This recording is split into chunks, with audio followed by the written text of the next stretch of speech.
Hi friends, இன்றைக்கி முருங்கைக்காய் கூட்டு செய்யும் முறை.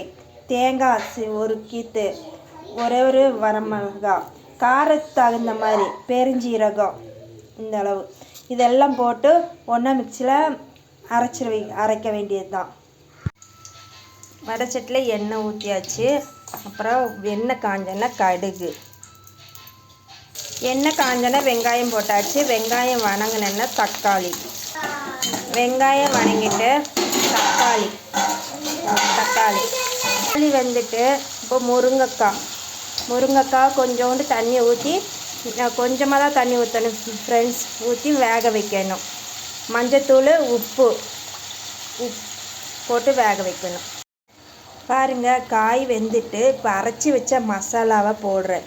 மசாலாவை போட்டு நல்லா பச்சை வாடை போகிற வரைக்கும் கிளறி விட்டுட்டு, நான் அதோட கொஞ்சம் கரம் மசாலா போடுறேன், சும்மா மணத்துக்காக. அங்கே கொஞ்சம் மல்லித்தலை,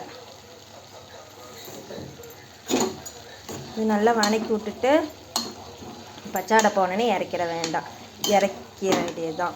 பாருங்கள், சூப்பராக இருக்கும். இதே மாதிரி செஞ்சு பாருங்கள் ஃப்ரெண்ட்ஸ். முருங்கைக்காய் கூட்டு செஞ்சு பார்த்துட்டு எனக்கு கமெண்ட் பண்ணுங்கள். பாய்.